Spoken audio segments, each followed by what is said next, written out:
Mr. Truck here. We're in Longmont, Colorado, Main Street, and I'm here with Ruben with Advanced Transmissions and Auto Repair, finishing up our big project truck, 1994 Dodge Ram 1500. I think it's getting louder. Yeah, it's hard.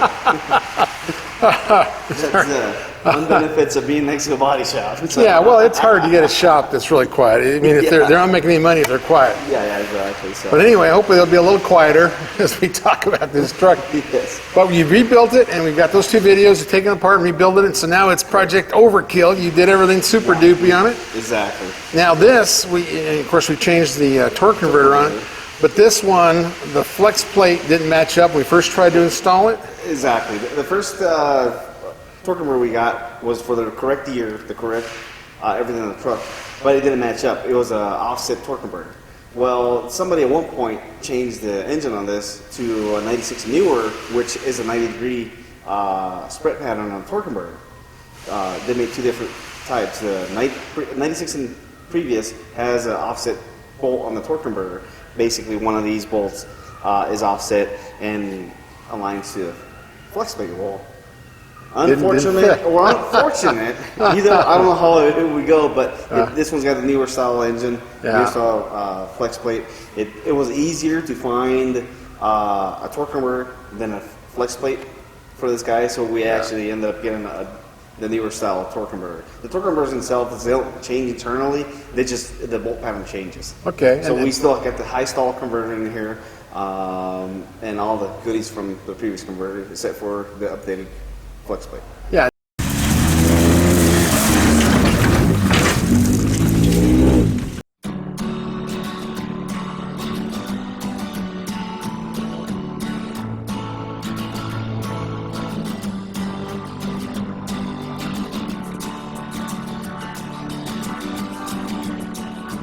Magical torque converter. Yeah, just whatever you do, don't stick your fingers in there. Well, that's one heavy thing, too. I was trying to lift it up over there. Yeah, sometimes they're stubborn. There you go. And sometimes they're going easy. Yeah, it says that cool higher stall. This is part of the magic from... Always make sure it sounds like a little clock there. Tick-tock. Yeah. This is Ruben's magic transmission. Ruben, you're messing with my paint on my torque converter. What's that for?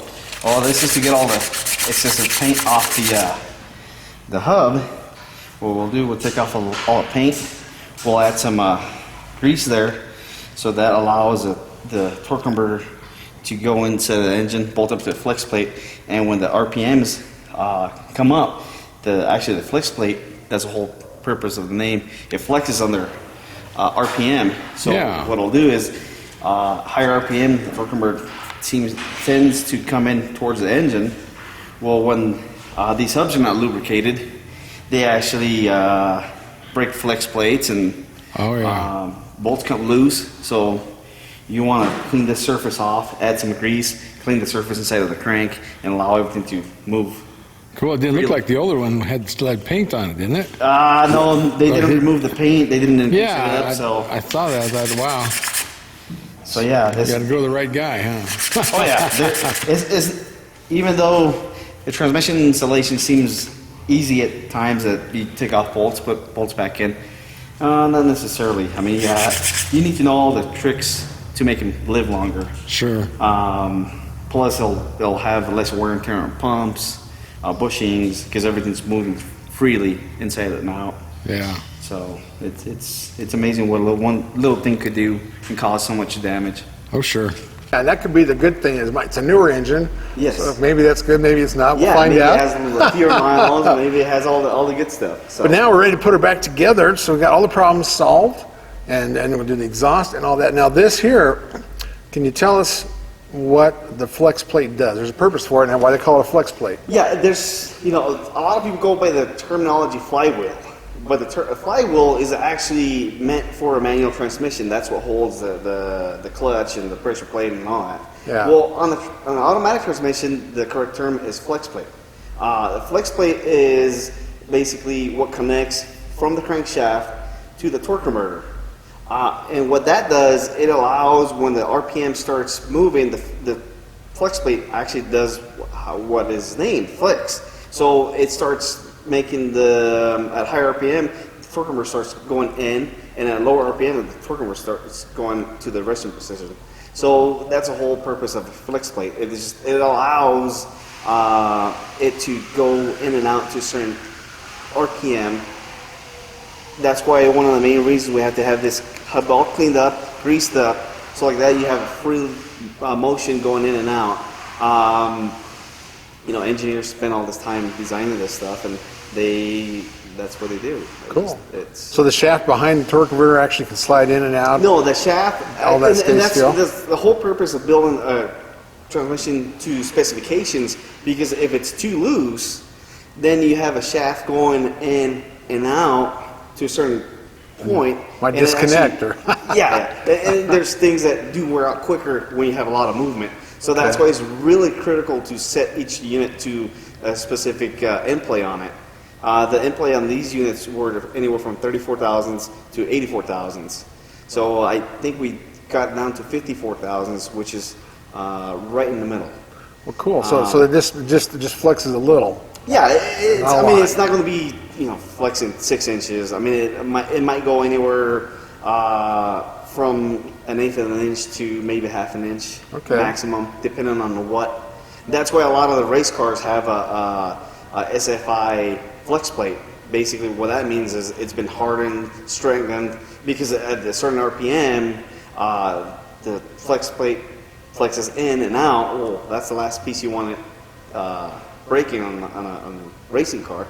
But on your application, you're not going to over rev the engine to what it was designed for, so I think we'll be safe keeping the stock flex plate. Well, that's cool. Now we know why it's called a flex plate. Yeah.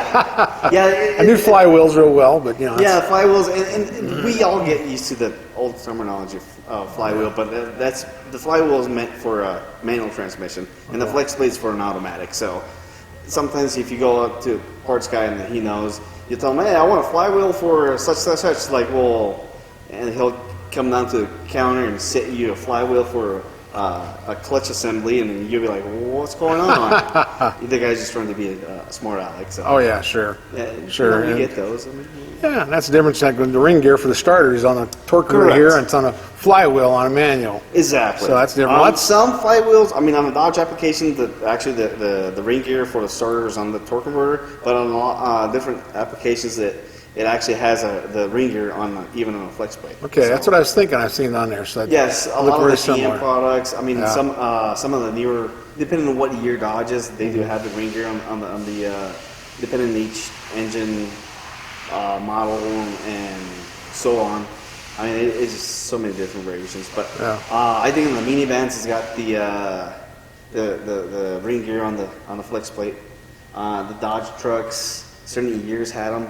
The earlier ones, late 70s, early 80s. Can remember, it's kind of hard to keep up with all those. But I remember when we was trying to decide what to do. The flex plate looked like it was going to take a couple weeks to get, and maybe a couple days on the torque converter. Yeah. And you could see there were paint spots on there that showed that hadn't come off that engine. Yeah.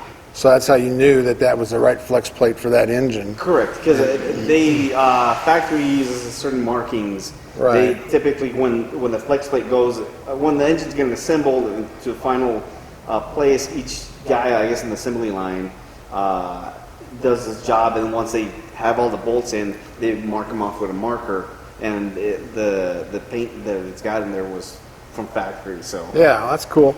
Well, that's good to know all that stuff. Now, come watch us stick this puppy in there and get this monster truck on the road. Yeah. I'm so eager to just see on the next step, it's just.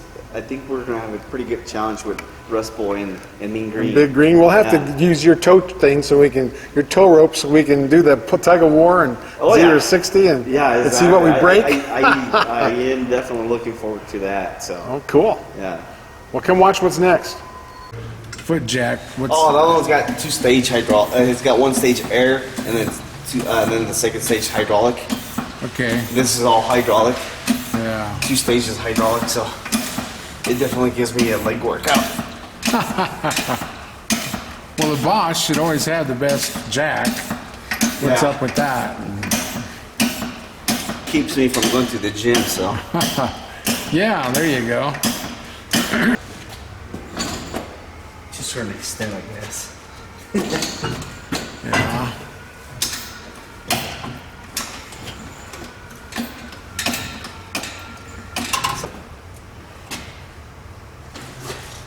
That's what I was going to say at the intro, and I forgot to.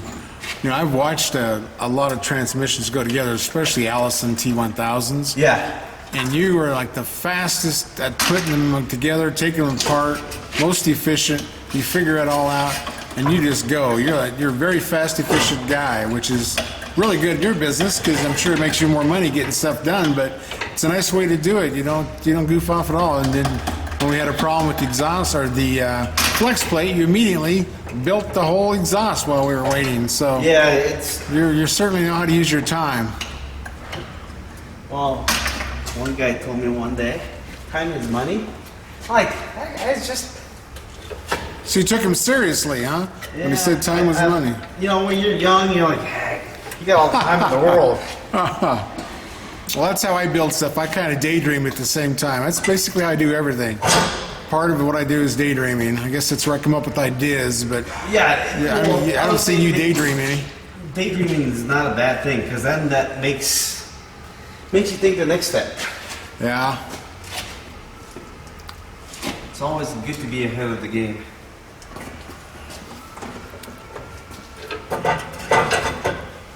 Of course, I've watched a lot of old guys put these transmissions together, and that's a whole nother problem.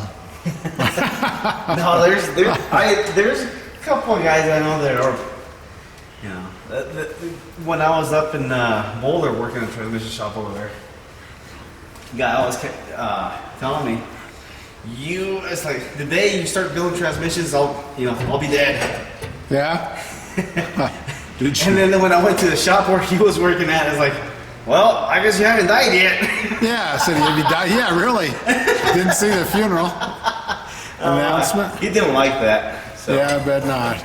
that's a big shout out to my buddy Dave. Yeah, we get, us old people, we get tired quickly and kind of feisty. Yeah, and I knew you worked for ATS, but I didn't know you worked for AMCO. I was looking at your profile. You've been all over the place. Yeah, I actually worked for Dodge dealership too. Wow, you're learning a lot. They just couldn't get me busy, so I had to go. Well, you knew that Dodge dealership would be busy if they've got these old trucks coming in. Yeah. They've come a long ways, Dodge, yeah. Well, you got me buying them, so you know they're getting to be quite the truck. You like changing oil filters on this, don't you? Well, they got this bolt behind the oil filter. Oh, is that what it is? Yeah. Yeah, they got this bolt behind the oil filter, which that's the whole reason it was missing, because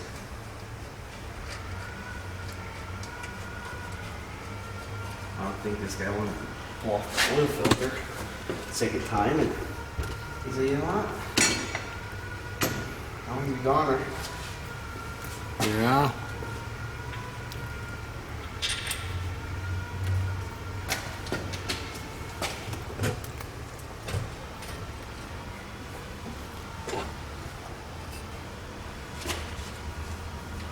It's like that one darn tab on top is still stuck in the way.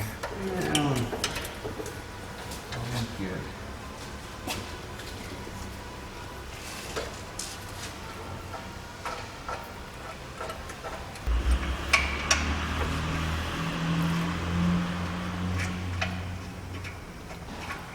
I could just leave this camera on and go eat lunch, couldn't I? Hey, now, are these lining up? It's a miracle. Yes, it is. The flex plate fits. Oh, this is such a good thing. It does fit real good. So you think this might be a 97 engine? Yeah, it's gonna be a 96 newer. Oh, 96 or newer.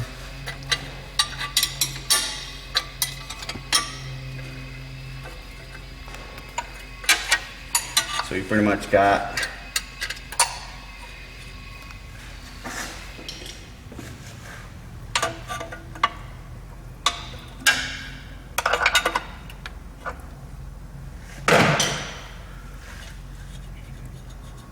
Well, you're sneaking in both sides, huh? Oh yeah.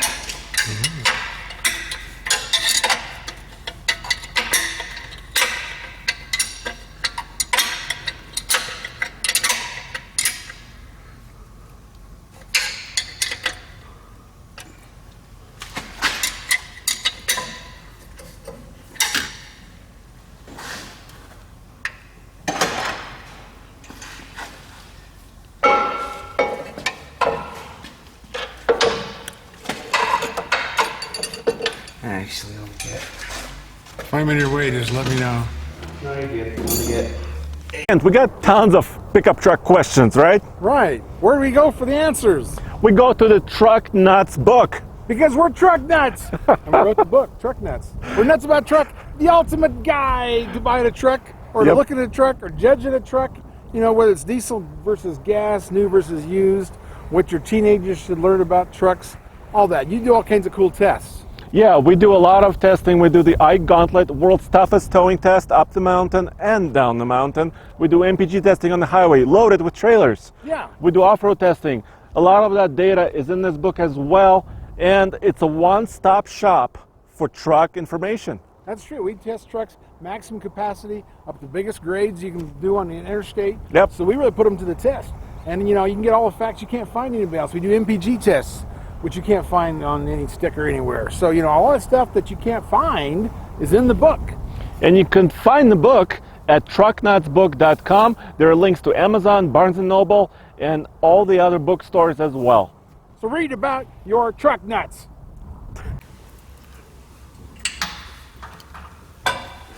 And just all that linkage you got to put back on. That's always thought with a four-wheel drive, you got so much crap to take off to get to the transmission. With the transfer case, drive lines. Yeah. It'd be easier to be an engine mechanic, wouldn't it? You just open the hood and pull the thing out. I don't know. I'd rather be working on transmission than working on engines to a certain extent.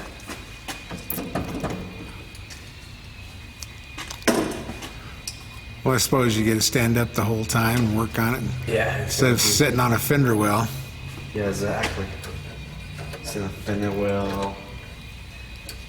You get all greasy. I mean, this stuff gets.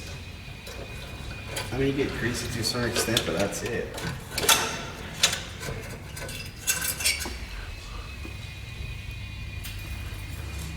You're gonna have to replace the cooler lines or just the cooler? Just a cooler.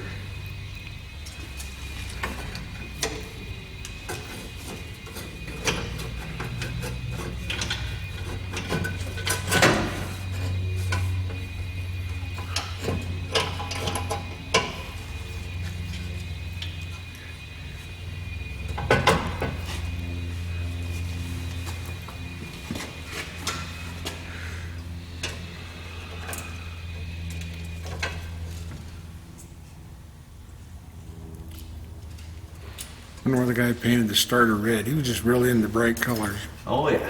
I'm surprised he didn't say, "Hey, this is a Dodge. Let's paint it Hemi orange." Yeah. I was actually thinking about painting the transmission Hemi orange. Oh yeah. It's,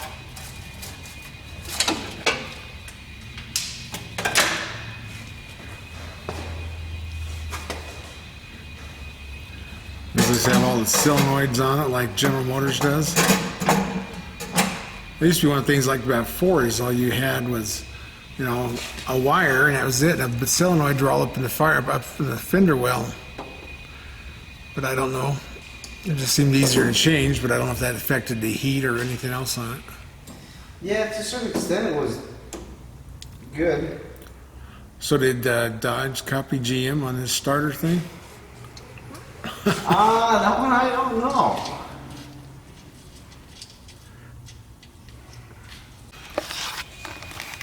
Yep, part of that oil filter's just kind of in the way, barely enough room to get that bolt. Huh.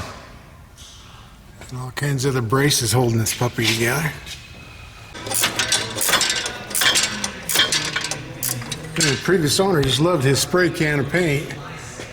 He sure did. red starter.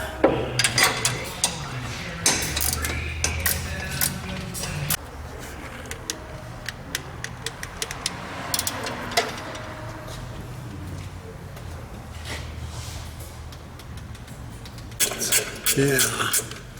So they're ready for me to put a bigger motor in there, so they came with big motor mounts.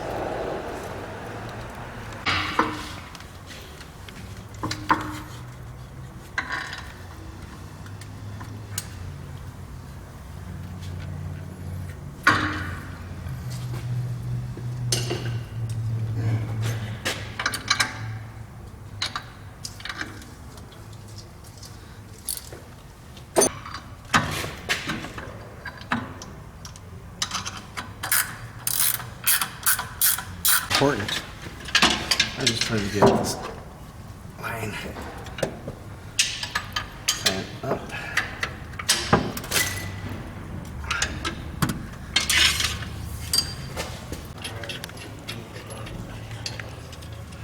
I kind of like mechanical shift four-wheel drives.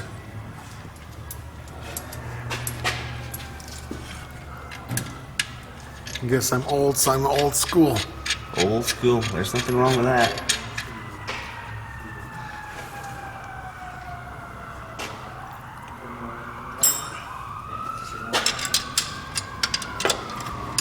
We're using some old school wrenches right now.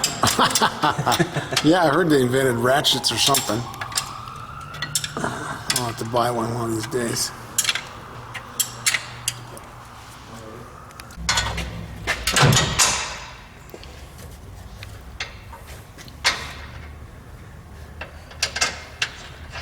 I don't think thinking you went around spray painting all these cross members. That was all from the other guy. Otherwise, everybody's going to want a red, white, and blue frame when they get you to work on their transmission. Yeah, they'll be like, "You're the Rattle Can Master." Yeah, the old beveled frame thing with the cross member. That's pretty cool. This thing's boxed in pretty good all the way back to that point. Then it becomes a C-channel frame again. Yeah. Output housing's longer, so you can actually mount everything on the transmission, and you can put the TKs last because you got enough room to put your nuts through there. Oh yeah, otherwise you'd have trouble supporting the weight because that's the only brace for the transfer case. The earlier design, the slip sits really close, so it's kind of a pain because you got like 3-4 inches closer. Yeah. in. So yeah, it's just this design of the earlier RH units. It's easy to mount everything mock, like what we did with the exhaust, and get everything dialed in. Yeah, it's like they tore them apart themselves. A lot of things you look at now looks like nobody ever took it apart and put it back together again. No, like these engineers design stuff, but they never work on them, so. Yeah, who cares? The next guy's problem. Yeah, exactly. Well, that's good. I'm glad some things in this are easier to work on. Not that I'm going to work on it. Let Captain Hollywood do it all. So, Captain Hollywood, though? That's you, yeah.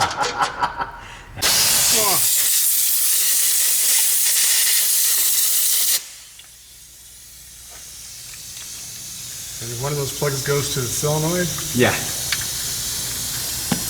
Now I notice there's a button on the dash for the overdrive. Yeah, that's to kill the overdrive. I guess I gotta see if that button works. I have no idea.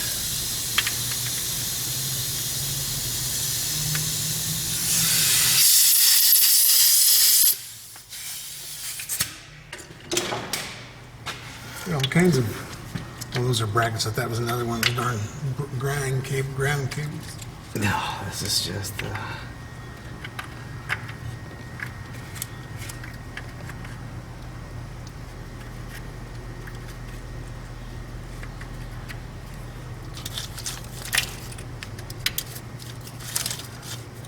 You're blinding me with the light. Nah, we're good.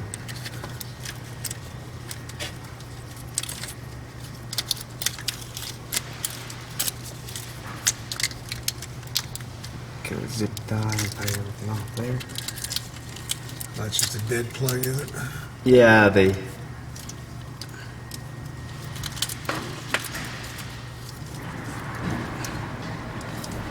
This is actually the one for the cooler for the overdrive, not the overdrive, the temp sensor.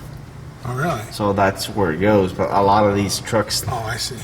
didn't get the sensor because all it was just the a light that would turn on the dash and tell you the transmission's overheated. Yeah, that'd be kind of nice to know. But half of those switches went bad and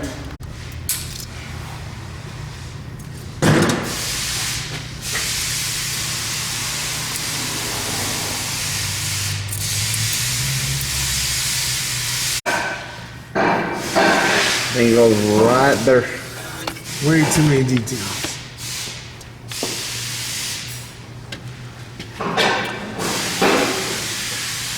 I just don't know if it's going to be a metric thread or a standard.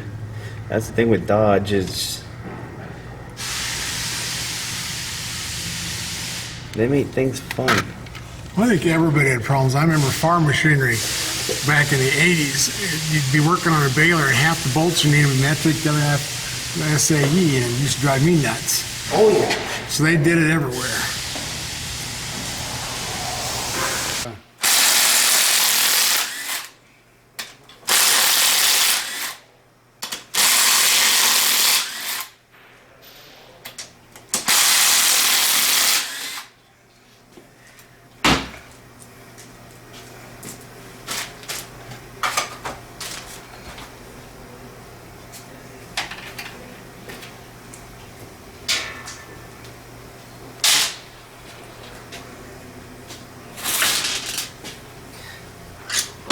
Superman blue transfer case.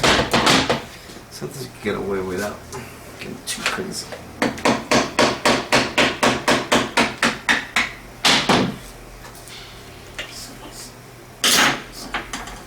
Oh, it's even got a slot for that. Yeah, that got a slot ready for either way. Yeah. We're gonna put a double lip seal. Well, there you go.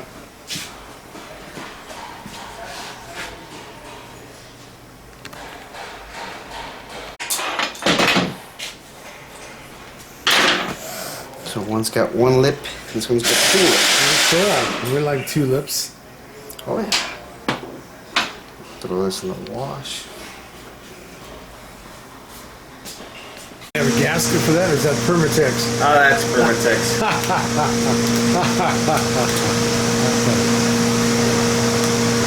We'll use a little bit of Permatex gasket. There you go. Your mystery index. Keep all them openings away from each other.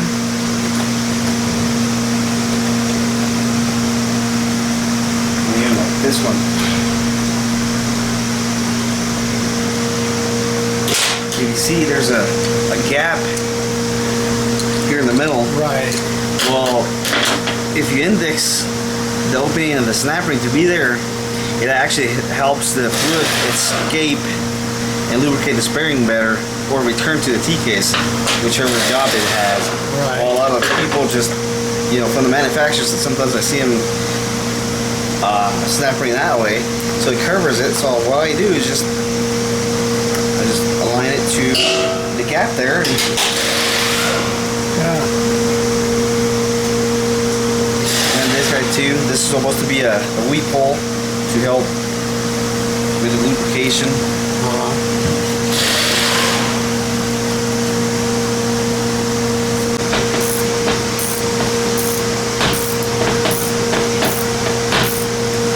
An old trick to get the bolt in, or stud. Yeah. So that came out too far, huh? Yeah.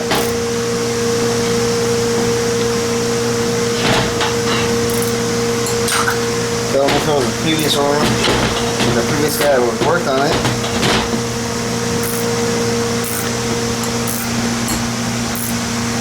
Oh, we lost him. Look at this guy. Let me see if I can pull this off. Is 200 pounds over your head, or you need help? Holy cow.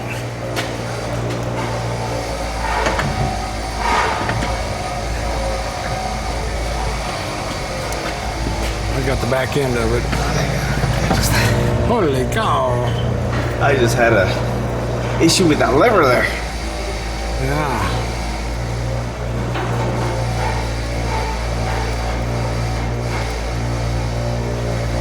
Wow, that shaft slid in that easily?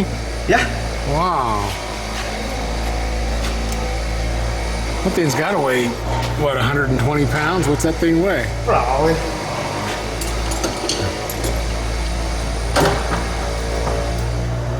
Now wait a minute, there's two different colors of blue here. What's that tag say? Made in Japan? Made No. in Vietnam? This is actually makes in Syracuse, New York. Oh, there you go.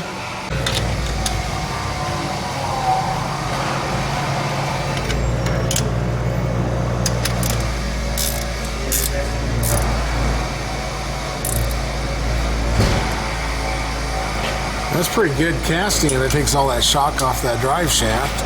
The axle moving up and down, the drive shaft moving up and down. It's just kind of hanging out there in the open. Yeah.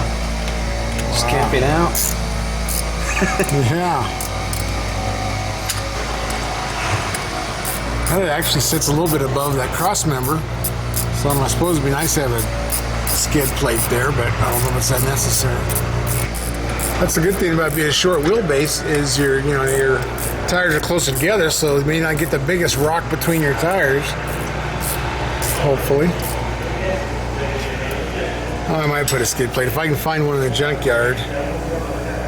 That's about the only thing, because the differentials, you're not going to do a whole lot with them. Well, I mean, The transmission's up pretty high. yeah. Now my ATV, my skid plates, I just sit on rocks with it. It glides right over. Really? Yeah, just drag them and you'll hear them hit. And it's a plastic skid plate too. Plugs in right there. Cool. That talks to the truck's computer, does it talk to the transmission computer? Who does that This talk? one talks to the trans computer.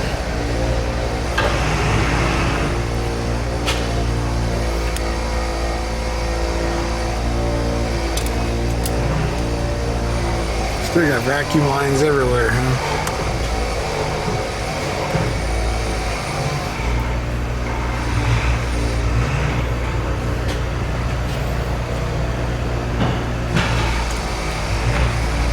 Well, does that activate the front hub? Yeah, it does. So your lever switch, and so there's a diaphragm in there somewhere that gives you air. Wow. Yeah, but we're gonna change all the.